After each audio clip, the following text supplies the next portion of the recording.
고등학교 통합과학 어디 한번 해볼까요? 이번 시간에는 지난 시간에 이어서 이러한 물질들, 이러한 원자, 분자들이 만들어내는 우리 주변의 지각과 생명체부터 한번 자연의 구성 물질들을 한번 알아보겠습니다. 지각, 우리가 발붙이고 있는 이 땅을 의미하는 거죠. 이 지각을 구성하는 암석들은 산소와 규소를, 산소와 교소가 결합한 규산형 광물들이 주로 이루는데요. 규산형 광물들은 주로 어떤 구조로 되어 있느냐? 규산염 삼연체라고 하여서 가운데에 산소 이온이 가운데에 규소 이온이 있고요. 그 주변에 산소 이온이 4개가 둘러싸고 있는 이런 삼각뿔 모양 혹은 삼연체 모양으로 구조가 이루어져 있습니다.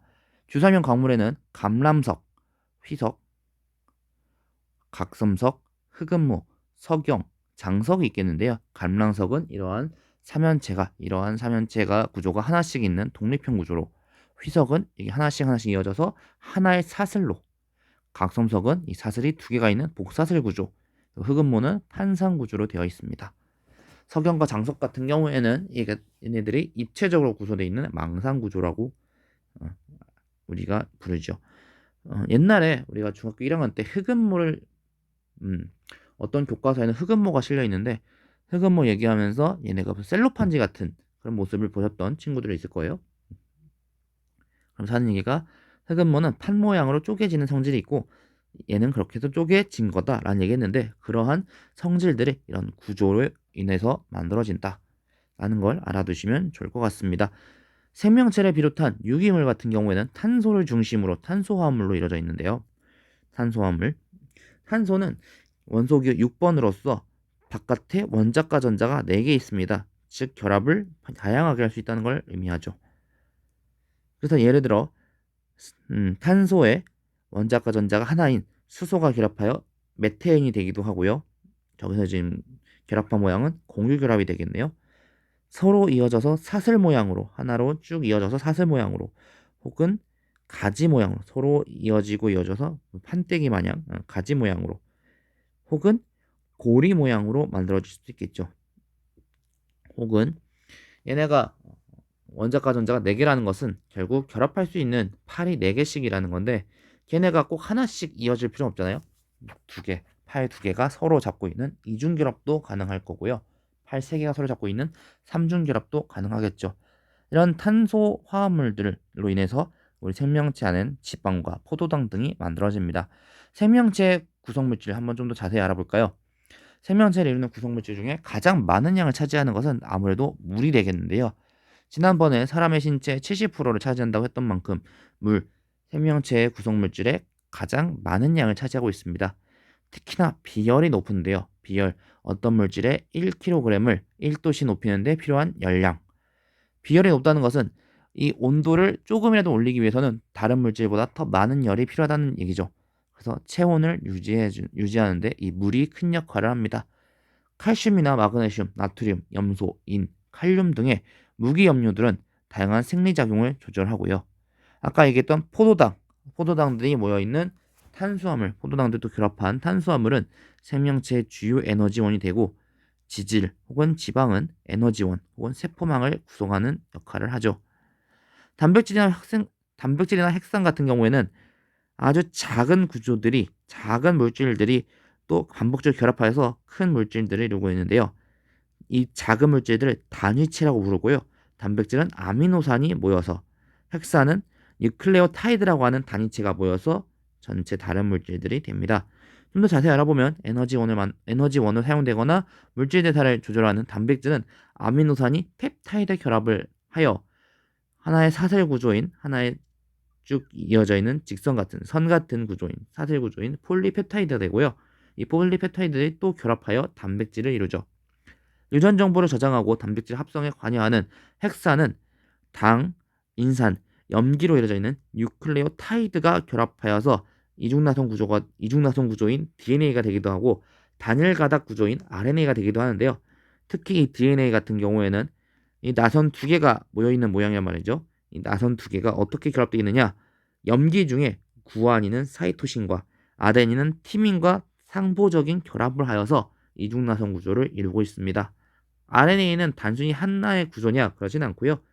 이 타이민 대신에 우라실이 제가 아까 팀이라고 했죠. 옛날엔 팀이라고 불렀는데 또 우리 교과서엔 또 뭐 팀이라고 써 있는 것도 있고 타임이라 써 있는 경우도 있고 아무튼 그래서 이 RNA 같은 경우에 이 타이밍 대신에 우라실이 결합되어 있는 구조이다 라는 걸 알아두시면 좋겠습니다. 이런 그 물질들 아까 앞에서 얘기했다시피 어떤 결합이 어떻게 되어 있느냐, 화합물이 어떤 종류들, 어떤 원소들이 결합되어 있느냐, 혹은 어떤 식으로 뭐 이중결합이냐, 삼중결합이냐, 혹은 구조가 판상이냐, 가지 모양이냐 이런 것들에 따라서 그 성질들이 달라지는데요. 이런 기존 소재를 화합물의 조성이나 결합 구조 등을 변화시켜 가지고 새로운 성질을 띠게 만들 수 있어요. 화합물의 조성, 결합 구조 이런 것들로 인해서 우리가 전기적 성질과 자기적 성질들이 나타나는데 이런 것들을 바꿔서 새로운 성질을 띠게 만든 물질을 우리는 신소재라고 합니다. 그 전에 기존 소재를 알아봐야겠죠. 기존 소재. 도체 같은 경우에는 전기 저항이 작아 전류가 잘 흐르는 물질들을 의미하고요. 이와 반대로 부도체 혹은 절연체는 전기 저항이 매우 커서 전류가 거의 흐르지 않는 물질을 얘기합니다. 이 중간 단계 반도체는 온도나 압력 등 조건에 따라 전기 저항이 변하여 도체처럼 활용 가능한 물질을 얘기하는데요. 밑에 선생님이 또 그림을 준비했죠. 이전에 원자 구조를 얘기하면서 각각의 전자 껍질에는 들어갈 수 있는 전자 개수가 있다고 했어요. 그리고 그 전자 개수들이 연속해서 있는 것이 아니라 띄엄띄엄 분포한다는 얘기 했었는데요. 이런 원자들이 서로 모이게 되면 서로 같은 그 전자 껍질이라고 하더라도 서로 모이면서 조금씩 쌓이게 될 거예요. 전자 껍질에 들어갈 수 있는 원자 껍질에 들어갈 수 있는 전자 껍질에 들어갈 수 있는 전자 개수는 한정적이고요. 또한 걔가 띄엄띄엄 존재해요. 심지어 전자 같은 경우에는 아무리 같은 그 전자 껍질에 들어있던 전자라고 해도 서로 다른 물질들이 서로 다른 원자들이 서로 같은 종류의 원자여도 서로 다른 원자들이 모이게 되면은 서로씩 어긋나가 됩니다. 즉 같은 위치에 같은 전자가 존재할 수가 없어요.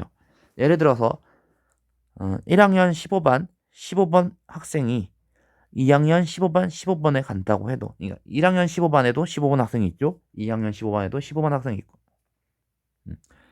아무리 1학년 15반과 2학년 15반을 같이 앉힌다고 해도 15번은 서로씩 그 같은 자리에 두 명이 앉는 것이 아니라 또 조금씩 어긋날 거란 말이에요. 쌓여질 거예요. 이런 걸 하다 보니 전자들이 들어갈 수 있는 띠 같은 구조가 만들어져요. 아까는 띄엄띄엄 존재할 수 있는 껍질 얘기했다면 그 껍질들이 서로 어긋나게 모여서 그러니까 서로 다른 원자들이 모이게 되면 띠의 구조를 이루게 됩니다.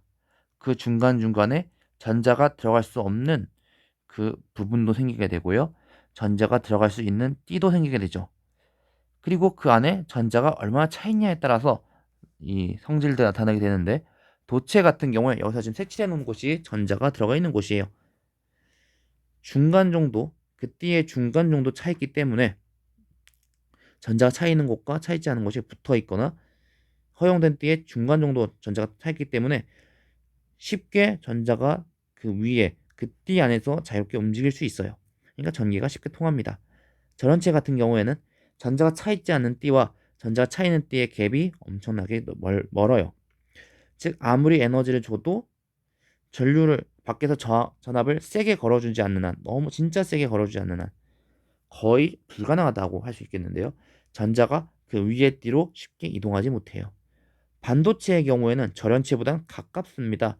그래서 평상시에는 전기가 통하지 않아요. 왜냐하면 결국에는 여기도 이제 그 전자가 위의 띠로 움직이려면 그 갭을, 그 차이를 넘어야 되니까요. 하지만 절연체보다 그 간격이 좁기 때문에 쉽게 온도나 압력 등의 조건에 따라 전기 저항이 변하여서 도체처럼 활용이 가능합니다. 이러한 기존 소재들을 새로운 성질을 띠게 만들어 보자고요. 액정은 가늘고 긴 분자가 규칙적으로 배열되어 있는 모양으로서 고체 결정의 성질을 갖고 있으면서도 액체처럼 푸른 성질을 갖고 있어요. 그래서 우리가 이걸 사용하여서 액정이 리퀴드 크리스탈, 그러니까 액체 결정이라는 소리인데 이걸 이용해서 우리가 그 바깥에 압력을 어떻게 걸어주느냐, 전압을 어떻게 걸어주냐에 따라서 얘가 일직선으로 배열되기도 하고요. 액체처럼 그냥 흘러서 전류가 통하지 못하도록, 빛이 통하지 못하도록 되기도 하고요. 그런 그 배열 차이로 인해서 빛이 통하느냐 통하지 않느냐로 인해서 LCD 모니터가 만들어지는 거죠. 아까 반도체 얘기했다면 이번에 반도체에 불순물 섞어봅시다. 옆에 그림도 준비했는데요. 보통 반도체로 쓰이는 순수한 반도체를 구성하는 원자들은 전자 껍질에 원자과 전자가 4개씩 있는 애들이에요. 원자과 전자가 4개씩 있는 애들인데 여기다 불순물을 첨가해 줬습니다. 여기 파란색으로 해놓은 거는 원자과 전자가 3개인 애를 넣어줬어요. 그러니까 전자가 하나가 빈 공간이 생기네요. 반대로 붉은색은 원자과 전자가 하나 더 있는 놈이에요. 5개 있는 놈이에요. 이런 불순물 넣어주면 전자가 하나 더 남으니까 얘가 더 떠다닐 수 있겠죠. 즉 이러한 반도체에 불순물을 넣어줌으로써 전류는 더 크게 흐르게 되는데요. 이러한 반도체들을 합쳐서 다이오드 같은 경우에는 한쪽 방향으로만 전류가 통하게 하여서 교류 신호를 직류 신호로 바꿔주는 역할을 해요. 교류는 전압이 일정하게 흐르는 것이 아니라 우리 건전지 같은 경우에는 일정하게 흐르죠. 내가 계속 파동처럼 진동하는 형태를 띠고 있는데요. 이거를 일직선으로 전압이 걸리는 직류 형태로 바꿔줍니다. 트랜지스터는 반도체가 3개를 결합해 놓은 놈인데요. 다이오드는 2개, 트랜지스터 3개를 결합해 놓은 놈인데 얘는 신호를 증폭시키거나 혹은 0과 1의 세계, 디지털 회로를 구성하는 역할을 하죠. 그래서 우리 컴퓨터 좋아하는 친구들은 트랜지스터, 다이오드 이런 얘기를 많이 들어봤을 것 같습니다. LED, 전류가 흐를 때 빛을 방출합니다. 얘도 역시 반도체, 다이오드의 일종인데요. 다이오드 중에서도 일부는 얘가 전류가 흐르면서 그 에너지 차이에 따른 빛을 방출합니다. 이번엔 자기적 성질을 볼까요? 특정 온도 아래에서는 전기저항이 0이 되는 물질들이 있어요. 이런 현상을 우리가 초전도 현상이라고 하고, 이런 현상이라는 물체를 초전도체라고 하는데, 이 초전도 현상이 나타나는, 그러니까 전기저항이 0이 되는 온도, 임계 온도 밑에서는 전기저항이 0이 되다 보니까 뜨게 됩니다. MRI, 자기부상열차, 인공핵융합 등에 사용되죠. 철에다가 네오디뒴이 합쳐져 있는 네오디뒴 자석 같은 경우에는 철 원자의 자기 방향을 일정하게 배열시켜요. 자성이 매우 강합니다. 그리고 요즘에 많이 각광받고 있는 신소재인 그래핀, 탄소 원자가 육각형 벌집 구조를 이루고 있는데요. 투명하지만 전기도 통하고 유연성도 높습니다. 쉽게 구부러져요. 그렇다고 해서 잘 부러지지도 않고요. 그리고 이러한 그래핀이 나선형 말려있는 구조인 탄소 나노튜브 같은 경우에는 열도 전도가 잘 되고 전기도 잘 통합니다. 이런 것들이 오늘날 신소재들로 각광받고 있고요. 또 여러분들이 알게 모르게 여러분이 갖고 있는 핸드폰이라든가 컴퓨터 등등에 알게 모르게 사용되고 있죠. 자, 오늘 내용은 여기까지고요. 그러면 다음 시간에는 이러한 구성물질들이 이렇게 규칙성을 갖고 있고 이러한 구성물질들이 있다면 다음 시간에 이런 구성물질들이 실질적으로 생활하는 공간, 이 우주에서 그 시스템, 그 규칙들, 어떠한 구조로 어떠한 상호작용으로 이루어지고 있는지 봅시다. 네, 오늘 너무나도 수고하셨고요. 그러면 고등학교 과학, 통합과학 다음엔 어디부터 볼까요?